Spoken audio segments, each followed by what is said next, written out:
Welcome back to Wrestling World. Today we'll be taking a look at why WWE was planning on firing Lita and much more.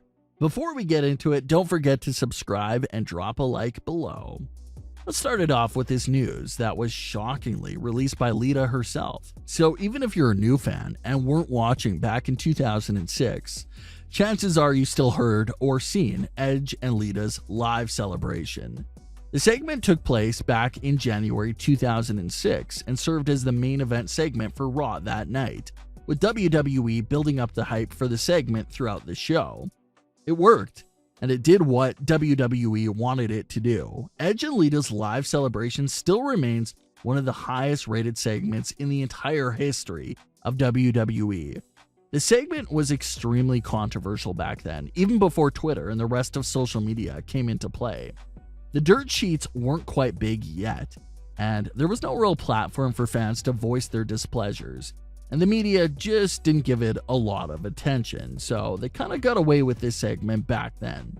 Just imagine the social media backlash and controversy if WWE attempted a segment like this in today's world. Lita recently opened up about the massive segment in WWE history and said that no one agreed with it, and they all didn't want it to happen. Lita claims that John Cena, Edge, and herself all begged and pleaded to switch things around so she wouldn't have to go through with this embarrassing segment. But with Vince McMahon and WWE wanting this segment to take place, they didn't care for a single word that was coming out of John Cena, Edge, and Lita's mouths. They just wanted the segment to happen, so it was gonna happen. It was as simple as that. Lita still tried explaining that she was extremely uncomfortable doing all these things on TV, but no one listened to her. When Lita kept complaining and trying to change up the segment, they threatened to fire her if she continued to refuse the segment. This is all coming from Lita's mouth herself, so this is exactly what was going on backstage. If you were uncomfortable just watching the segment, imagine how Lita, Edge, and John Cena felt with actually acting out the segment.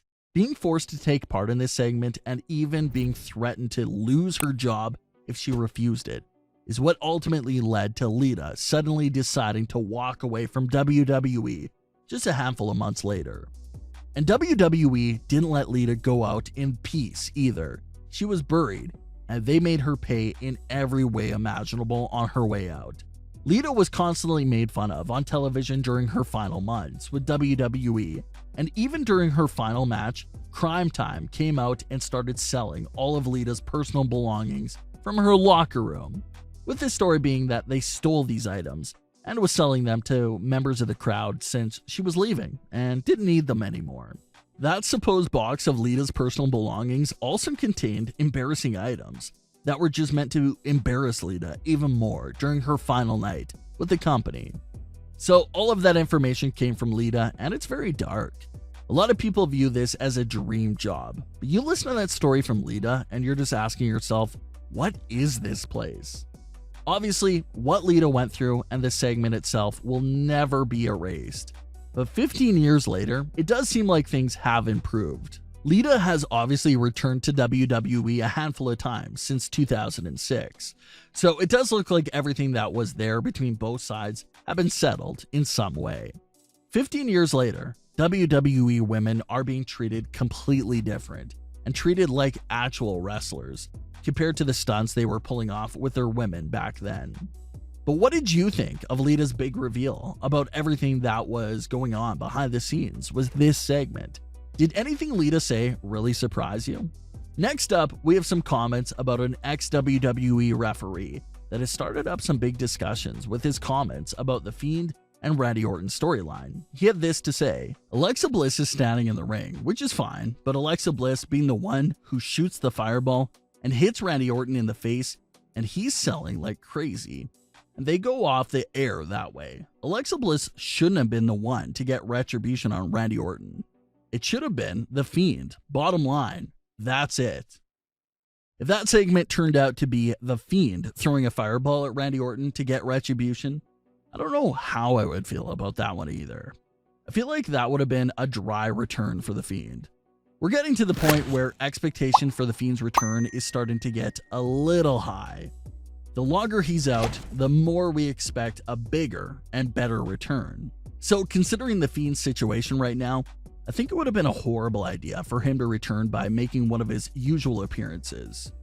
The lights slowly go out, the sound effect plays, and then he's there, throwing a fireball at Randy Orton.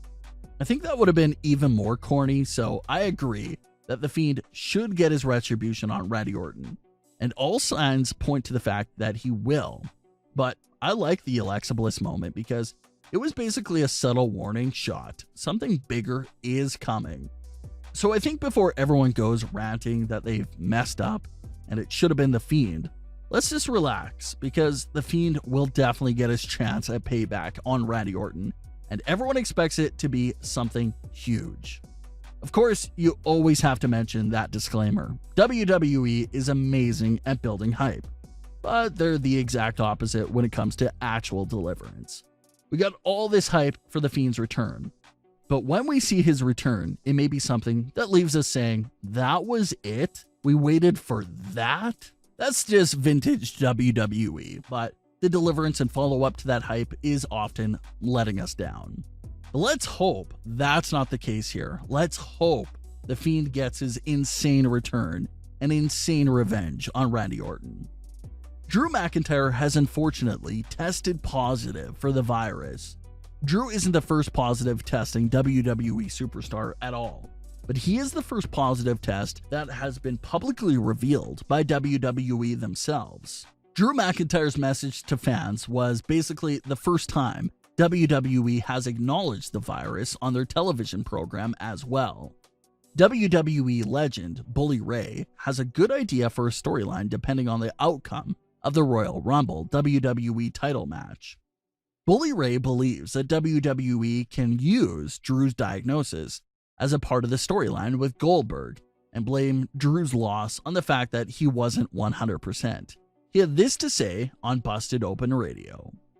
Maybe it affects his training, affects his ability to get in the ring. Maybe there's a little bit of ring rust not being in there.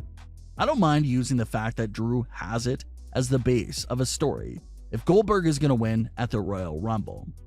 Drew got it at the wrong time, and timing is everything. Goldberg was able to step up to the plate at the right time and take advantage of the situation.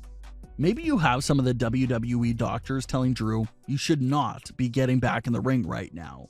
You're just not ready to go. You've taken a hit over the past 2 weeks. Your lungs may not be able to take it. I like using it as an aspect of the World Championship match. So this was a pretty good idea by Bully Ray, especially if Drew McIntyre is going to lose to Goldberg. This sort of gives Drew McIntyre a perfect excuse, and Goldberg can't brag about the win because he didn't defeat Drew McIntyre when he was 100%. Drew McIntyre is slightly favored in this match, but Goldberg isn't too far behind. You can make a case for Drew McIntyre retaining, but you can definitely make a case for Goldberg taking the title to WrestleMania as well. So this match is still looking like it can go either way. But what are your thoughts on today's stories about Lita, The Fiend, and Drew McIntyre? Leave your comments, don't forget to subscribe with all notifications on, and leave a like if you enjoyed. Thanks for watching, guys.